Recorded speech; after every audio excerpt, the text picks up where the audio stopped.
Have you ever met one of those people that only remember you when they need something? Yeah? But when life is nice and rosy, it's like you almost don't exist? Fake people? Yeah, I'm talking about fake people. Let's hope you're not one of them. But shall we find out?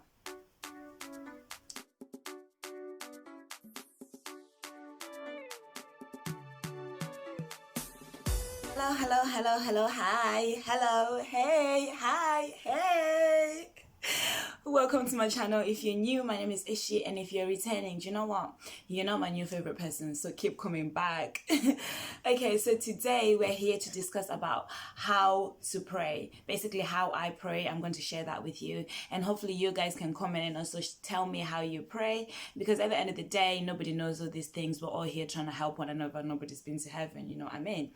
But I'm going to split this video into two. So first of all, I am going to discuss about being fake to God, and hopefully, we can look at ourselves and we can say we're not fake, or if we were, we can see if we can do something differently so that we're not being fake to God. So hopefully that makes sense by the end of the video.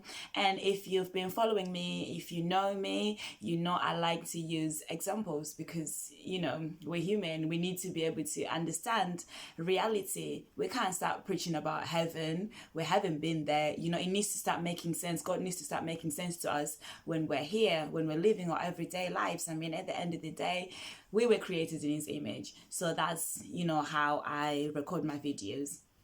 So the first part of the video is going to be discussing about how to be real and genuine with God, and then the second part is going to be sharing how I worship. And I'm looking forward to guide to you your responses and your comments, and share, subscribe, all them things that you normally do. So do that, yeah. Okay, so how are we fake to God, or how can one be fake to God? So let's put it this way. Imagine you've got a friend of yours, it could be anyone, a family member, a relative, literally anyone. But with this person, you barely hear from them. And when you hear from them, you can literally count how many times it is a year because, it's very rare. And when they call, it's going to be one of those phone calls like, oh, hi, are you okay? It's been forever. I've been thinking about you. I've just been meaning to call, but I've been so busy. But anyway, how you doing type of thing. And you're thinking, okay, that's nice. It's nice to have a phone call when somebody's checking up on you. But before that phone call ends, you hear something like, oh, can you do me a favor? Can you do this for me? Can you borrow me this? And you're like, okay. Was that really genuine at the end of the day? Were you just calling to check up on me, or were you calling because you need this one thing doing? Yeah. So obviously when we look at things like that in our everyday lives, those are the people that we call fake people or fake friends, friends that only need you when they need something. But when everything is okay, when they've just got their paycheck and everything's fine, everything's rosy, their families, wow, it's like you don't exist. They enjoy by themselves. Only when something's going on that they need you, and they're calling you like, oh, you can't believe this has happened to me type of thing. So you're thinking, okay, that's a fake friend right there. Yeah. Okay, so that's the same situation when it comes to God. Let's think to ourselves, have we ever found ourselves in a situation where you've got a problem, something's going on? And then obviously maybe, from the advice from other people, they'll tell you, okay, go to this church or go to God or pray like this. God listens, yeah. And then, things go well, God is answered, you've received support from other church members, everything's wow, everything's rosy. The next thing, when everything's fine, you won't see that person coming to God anymore. You won't see that person going to church anymore. If somebody asks, you're like, God who? God what? When and how? It's like, okay, God exists type of thing. It's like, okay. And they'll tell you things like, you know what? I was only looking for a job that time. It was only a matter of time until I got that job. And they'll forget that they prayed for it and that job came. Or maybe it was illness. You know what? Everybody gets sick at the end of the day. It was only a matter of time until I got healed, until I got better. The doctor said I was going to be fine anyway. And they're forgetting that there were other people that were praying for them, that there were sleepless nights where they were praying, saying, God, just give me that one last chance to live and I'll save you. But now because they're all fine, everything's perfect, everything's rosy, it's like, who is God? Yeah? It's God who? So if you find yourself in those situations, it's, maybe you're doing something a little bit wrong. Nobody likes fake people. Nobody likes it when people just come to them for help. Okay, so what can we do differently to ensure that we're not fake when it comes to God or when it comes to praying? Well, the first thing is for us to be consistent in prayers. Don't wait for a challenge to come, then you go to God. Pray regardless of the situation. Pray unconditionally, because God's love is unconditional. He doesn't look at you and say, I'm gonna love you today because you prayed, or I'm gonna love you today because you've been good. But he still loves you. The times that we do wrong to him, he'll still say, do you know what? Come to me, I'll cleanse you and I'll love you. So you don't find yourself praying only when you need something. And this can also be vice versa. There are other people that only pray when things are good, that only pray when things are going well. And the next minute they have one challenge, it's like, where is God? Like, no, God is not there. Like, I'm praying this whole time. Why would this happen to me? And they stop praying because the situation has happened. It's like, when you're praying, expect to be challenged, expect things to happen. It's like, let me give you another example. As if you go to school, you go to uni, wherever you go to study, at the end of the day or at the end of the year, you get some next sort of assessment. That's only to test the level of your understanding. And that's the same thing when it comes to God. God wants to test the level of your faith in him, the level of your understanding in him. So you're expected to get these challenges. You're expected to go through a rough path. You're expected to be blessed and to still remain with him. You're expected to have a problem and still remain with him. It's that faithfulness that you need to stay with God. And it's that, it's just that genuineness that you need to be with your friends. Call them when you're happy, call them when you're sad, call them when things are okay, call them when things are going wrong. You just need to be genuine and not to be fake. So that's the one thing that, we need to try and not be fake to God, not to only call him when we're going through a problem, or not to only call him when things are okay because we want to show off. No, it's not like that. It needs to be genuine. It needs to be consistent, regardless of what we're going through. Of course, we can have our times when we are low, when we're upset, or when we're going through whatever we're going through. But that's the point of other people. He says when 2 or 3 are gathered in his name, he will be there. That's when you need those 2 or 3 people to be supportive. That if you're going through something, you can discuss with them, they help you out. It's not for you to turn around and curse God, but it's for you to seek advice from other people, and they'll be like, you know what you're going through, I've been through it. We can get through it. We can pray like this and it will be over. And at the end of the day, your faith is growing and your relationship with God is getting stronger. It's not being fake, but it's being genuine and it's being real. And that's what everybody wants. Okay, so the second part of this video discusses how I pray. So personally, I pray daily. I try by all means to pray daily. Of course, it's not easy, we've all got a busy schedule. We've all got things to be doing. But surely we can find literally 2 minutes, 5 minutes where we can just take a moment to ourselves and say, God, thank you.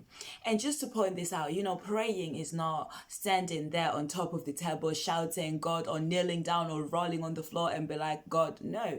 Praying can literally be 2 minutes of silence, probably within yourself or in your heart. You could be anywhere, and just that moment of saying, Lord, thank you, I'm alive, or Lord, thank you for this, you know what I mean? So if really somebody comes and says, I haven't had the time to pray today, it's like, really? You haven't? But you've managed to do every single thing that you could possibly do today, but you couldn't get the 2 minutes just to speak to God. It's like, okay.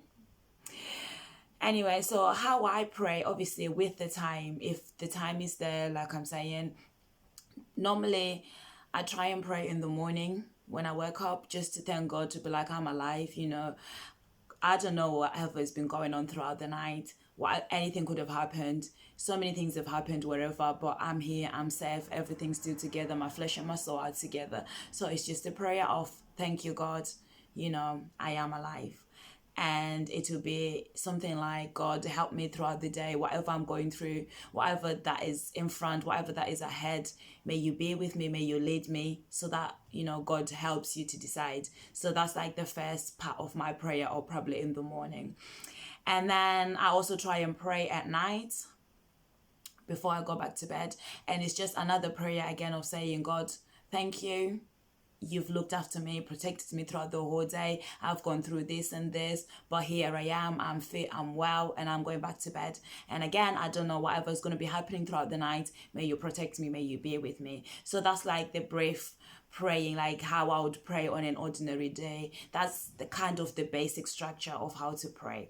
But coming into depth and going in depth on how to pray when I've got time, normally I've been taught to break my prayers into three. So when I'm praying, it's like separating them so they're structured. So again, the first prayer is to just thank God for your life, thank God for everyone, thank God for basically everything that He's done for you, for everyone that is around you, everything positive, thank God, because you know everything happens with God's grace. That's your first prayer.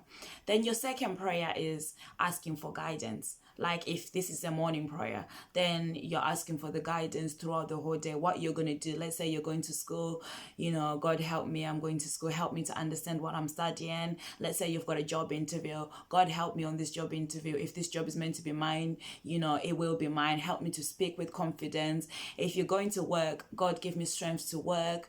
If you're going anywhere, it's that prayer, it's that time where you pray in your second prayer, and your ask is a request, is a prayer of request, asking God to help you, to assist you in whatever you've got planned for the day. Then the last prayer I've been taught is always a prayer for somebody else. Try and pray for somebody. It's not always God, I need this, God this, God this, God me. It's like if you listen to my other video, you know, there are so many other people that God has got to deal with. And, you know, if we pray for somebody, God knows that you're not being selfish. It's not all about you, but you've got love to pray for somebody else. So this is the time where you can pray for literally anybody else in your third prayer. So it could be, you know, your family, somebody's ill, pray for them. It could be somebody's going through someone, maybe not your family, a church member, you know, pray for them. It could literally be anyone, you know, there's always going to be something going on in the world. In the news, if we look, there are disasters going on, you know, there are countries that are suffering. There's always something. Even, you know, it could be just somebody who has lost someone and they're in the news. It could literally just be a short prayer. God, can you comfort them? You know, they're in the time of need. Can you be with them? You know, it could be children in need. God, can you provide? Can you, you know, it's just something that where you can't help physically, just stretch your prayer so it reaches and it helps somebody. You know what I mean? It just shows that you are with them. You know, normally if people lose, if you know, they lose somebody in the family, people will be saying things like, okay, I'll put you in my prayers. Make sure you actually do put them in prayers, and it's not just a statement that you say to make somebody feel better. You know, take a moment where you can just say, God, this is this person, this is what they're going through, you know, be with them. And you know, it's just praying for somebody. It's just you not being selfish. So that's how I've been taught to pray. So if I'm praying, if I've got like a good 5 minutes to pray, my first prayer is just to thank God. My second prayer is to request whatever I need, whatever I am praying for, that's for myself and my request. The last prayer is for somebody else, just not me. Anybody, literally my family, my friends, anyone in the whole wide world that I can think of at that point to just pray for. And that's, you know, that's how I've been taught. So I'm looking forward to hearing how you guys pray, and you know, we can help one another. Maybe I can also improve. Maybe whatever I said can also help you out. So yeah, that's the end of the video. I hope you guys enjoyed and you know, engaged. Let me know what you think about the whole thing. If you've got anything to contribute, do comment, share to anyone that may find it useful again. And before I go, again, if anybody's interested on how I tied this head wrap, I've got a video on it already. If you check some of my headscarf videos, there's one that says how to tie a braided headscarf. So just check that out, and I hope you like it. So remember to like and subscribe, and I'll see you again next time. Have a good day.